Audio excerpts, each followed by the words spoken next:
Let's begin refactoring our application so that it can support a web app interface and not just a JSON API. I've gone ahead and opened up the server.js file inside of the lib directory. I'm going to scroll all the way down to where we have defined this router. The paths on this router were fine for a JSON API. We didn't need any prefixes to any of these services because we didn't have anything else going on in this application.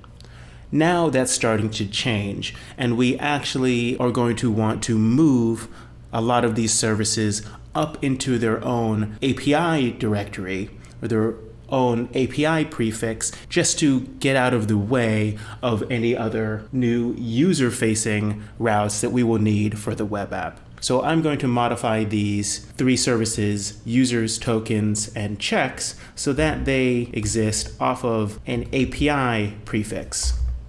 So rather than making a request to localhost/users, a client would now make a request to localhost/API/users, for example. I'm going to leave ping as its own path because that might be useful. And it's not really part of our API. It's just the app itself telling anyone who might ping it that it is alive. While we're here, in anticipation of the routes we're going to build, we might as well fill out this router with everything that's going to need to be there in the coming lectures. So at the top, we're going to add a path of a nature we haven't seen before, and that is an empty string. And that empty string will route to a handler called handlers.index, which of course doesn't exist yet. If you look at this, you can probably guess what this means. Until now, any path that a user might hit has had a string of a length. It's always had something in it. But now, like any normal web app, we're going to have users who request the base directory, who request no path at all. And that will mean that we need to serve them the index file of this new website. So for them, we are going to say that if you request no path, you should be served by the index handler. Now let's build out a few of the other ones.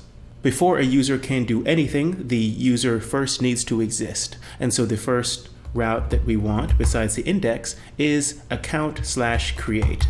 This is the path in the browser that the user will actually visit if they visit, localhost 3000 or whatever the base directory is where this app is hosted, and then they click on sign up. They'll be taken to the domain.com/account/create. And this handler called handlers.accountCreate will need to serve them an HTML page showing them a sign-up form where they can fill out information and sign up for an account. Once they're inside of their account, they're going to need to be able to edit their settings. So I'm going to create a path called account/edit that will route to a handler called handlers.accountEdit. Once their account exists, they also need the ability to delete it. And that is going to be a button that exists on the account edit page. But once they have deleted their account, they need to be taken to a your account has been deleted page. And so we're going to set up that route at account/deleted. That'll be served by a handler called handlers.accountDeleted. In order to do anything on the edit path or in order to reach the deleted path, they will have needed to sign in, or in our parlance, they need to create a session. And so we're going to create a route called session/create. If they visit the home page and then they click a button that says sign in, they'll be taken to a login form. And that login form is going to be served at the URL/session/create. And it's going to be served by a handler called handlers.sessionCreate. Similarly, they need to be able to log out, which is deleting a session. And after a session is deleted, they need to be taken to a page that says you have deleted your session, or in user speak, you have logged out. So we're going to create a route called session/deleted that they'll be taken to after logging out. And that'll be served by handlers.sessionDeleted. When they're signed in, and they want to create checks, the first thing they're going to need to see is a dashboard of their existing checks where they can click on them and reach more details, or click a button to be taken to a page where they can create a new check. This dashboard page is going to be called checks/all, and this, like many of these other routes, is going to be a protected route that you can only reach if you're signed in. Checks/all is going to be served by handlers.checksList. As I mentioned, they're also going to want to be able to create a check on a special page that gives them a form that they can fill out in order to create a check, and that path that they're on when they're doing that will be checks/create. That'll be served by a handler called handlers.checksCreate. They're also going to want to be able to edit and delete a check. If they delete a check, they'll simply be taken back to a checks list page. But if they edit it, they will simply need to see a message on that same editing page saying that their changes have been saved. That page is going to be called checks/edit. Checks/edit will be served by handlers.checksEdit. That's all the new routes that we need. And now we can actually go about modifying the server a little bit more so that it can support HTML content types. Right now, it serves JSON, and it only serves JSON. So we're going to need to modify that behavior.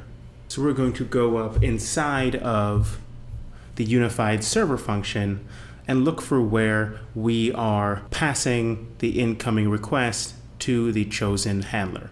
To review, we expect all handlers to call back two optional fields: a status code, which will default to 200 if they don't send it back, a payload, which will default to an empty object, and that's it. But now we actually want to add a third optional parameter to this function callback, which will allow anyone who is calling back as a handler to send a third variable to us. And that variable is going to be content type. Now, since no existing handler is calling this back, they're only ever calling back status code or payload, we are going to have to create a sensible default for content type that won't change the behavior of any of the existing routes or handlers. For our case, we're going to make sure that the content type, if it's not specified, defaults to JSON. So here we want to determine the type of response fallback to JSON. So we want to say that the content type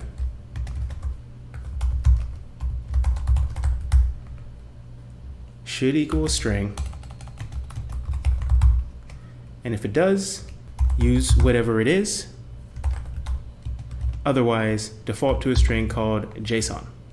Up until now, in all cases, we have simply sent back the content type header as always set to application/JSON, and we have written the payload string to the body, defaulting it to an empty JSON object.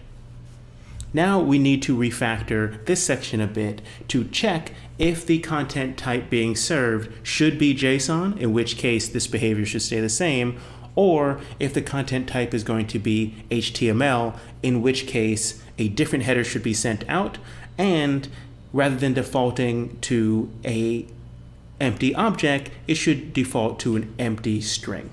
So rather than simply saying we want to return the response, we say that we want to return the response parts that are content specific.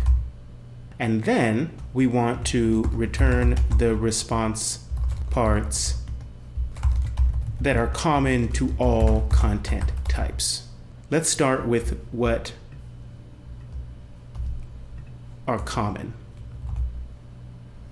Writing the status code is going to be common to all requests.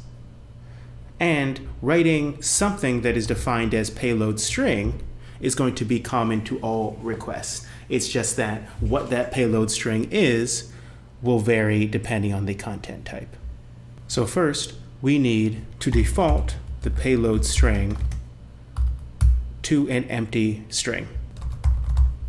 Then we want to say if the content type equals JSON, we want to do certain behavior. Otherwise, if the content type equals HTML, we want to perform other set of behaviors. The behavior that we want to do if the content type is JSON is much of this behavior that exists up here. We want to set the headers to content type application JSON. We want to default the payload to an empty object. And then we want to override this payload string variable with the JSON stringified payload.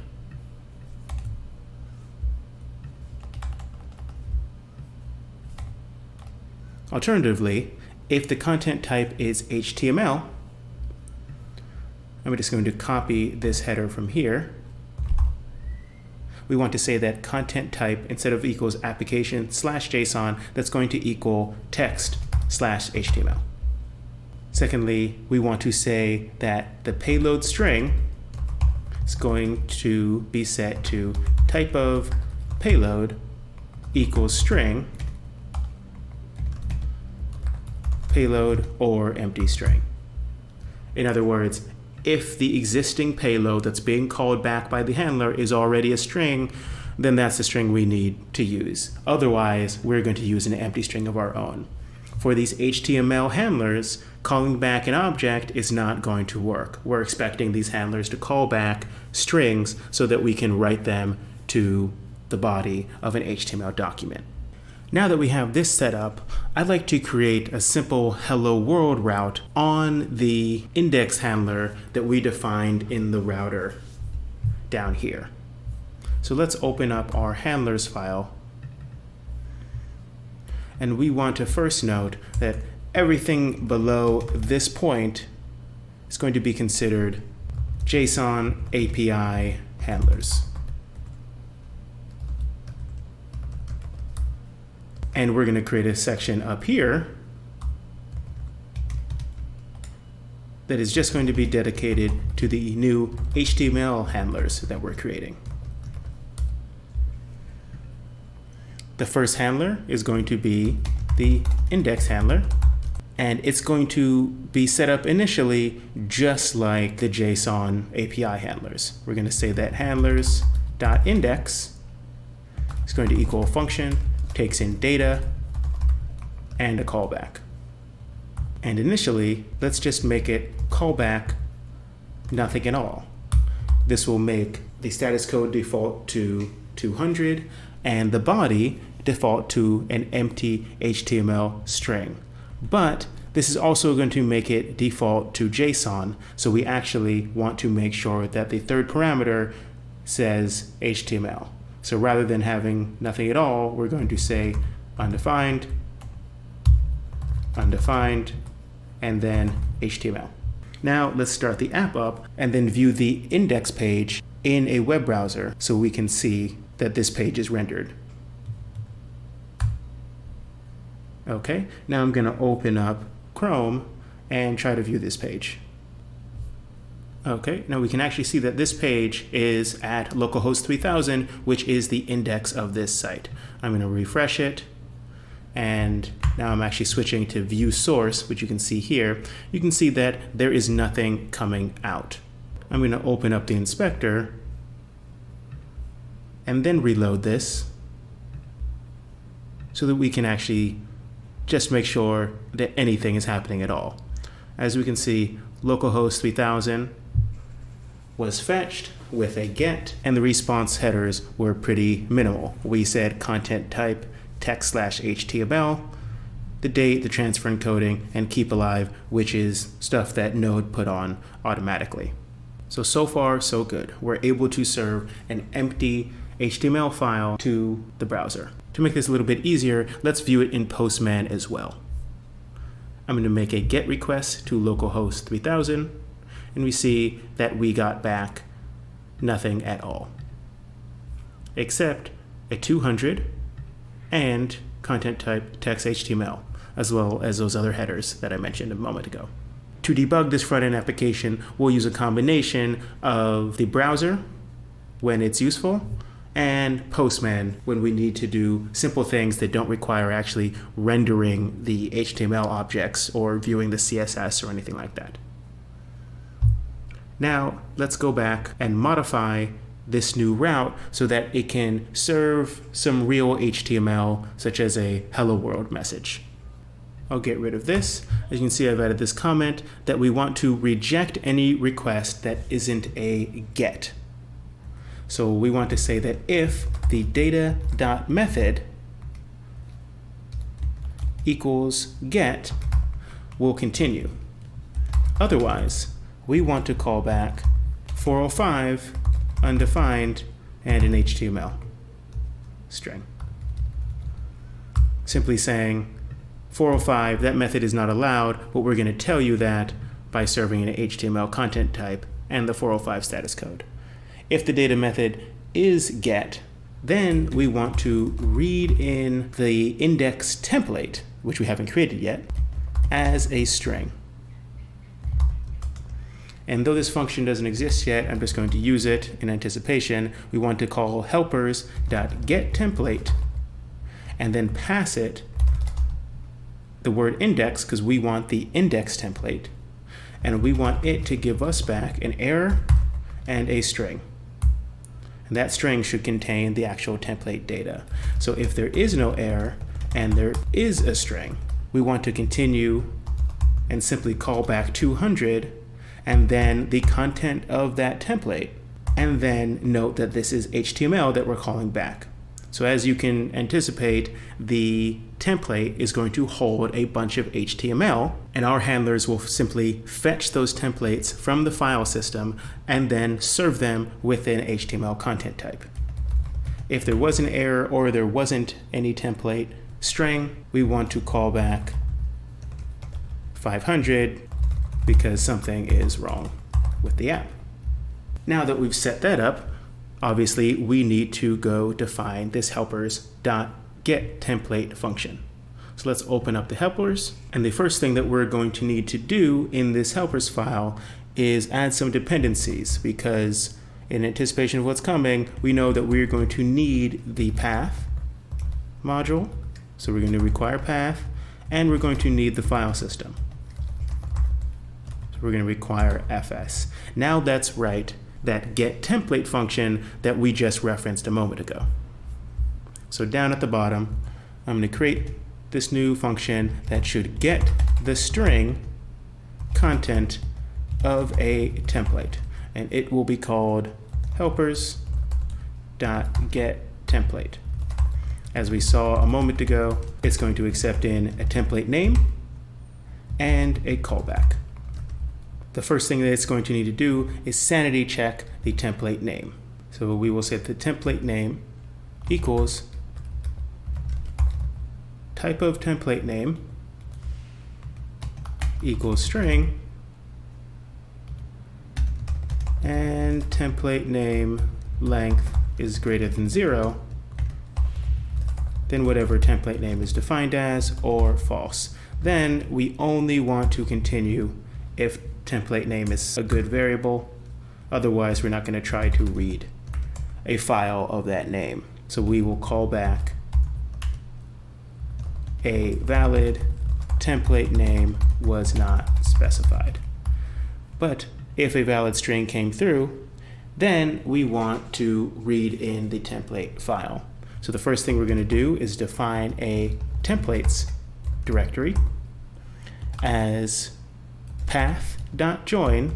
This should look familiar from the data folder __ directory name, and then / templates /. So as you can see, we now need a new directory to exist in the root folder. We need to create directory, so I'm going to do make directory templates, and there it is. Now that we've referenced that templates directory, we can try to use fs.readFile to pull in whatever the user is asking for. So we're going to say read file templates directory plus template name plus .html, because all these templates are going to be named something.html. Then we're going to read it in as UTF-8 and expect back an error or a string. As you can guess, if there's not an error and there is a string, and the string has a length of greater than 0, then we're just going to call back no error and a string to the requester. Otherwise, we're going to call back no template could be found. So now we have the basic scaffolding set up to read in an HTML template and then pass it back to a caller so that they can render it to the browser. But we don't have any templates yet. So let's go ahead and create this index template so that it can be rendered when someone requests the base directory. So within the templates folder, I'm going to create a new file called index.html. I'm going to open that up, and it's going to be a very simple HTML document. It's going to have an HTML opening and closing tag. It's going to have a head, opening and closing tag,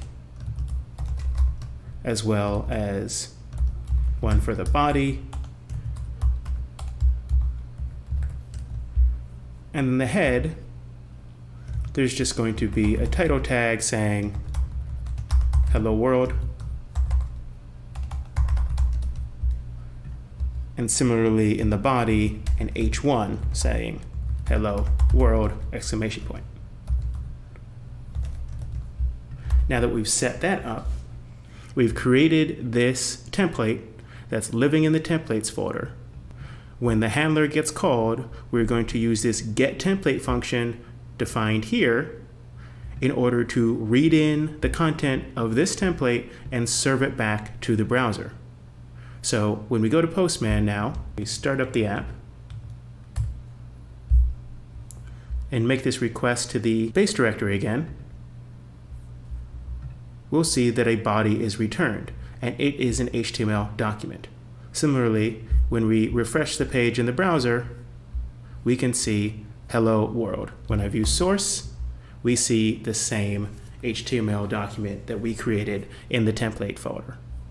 So that's our little hello world proof of concept of rendering HTML for the browser. Our API should still be working as normal. It's just that the paths have been moved up to live inside of another directory called /API. And now our app is ready to get a bit more complicated. So in the following lectures, we are going to add on some more features that let us serve more complicated content such as photos and CSS files. And then we are just going to start building out these HTML templates and the client-side JavaScript and CSS that will need to exist for our users to have a fully functional web app. But this basic concept of serving HTML to the browser has been accomplished here. So now we can kill the app and move on to the next lecture.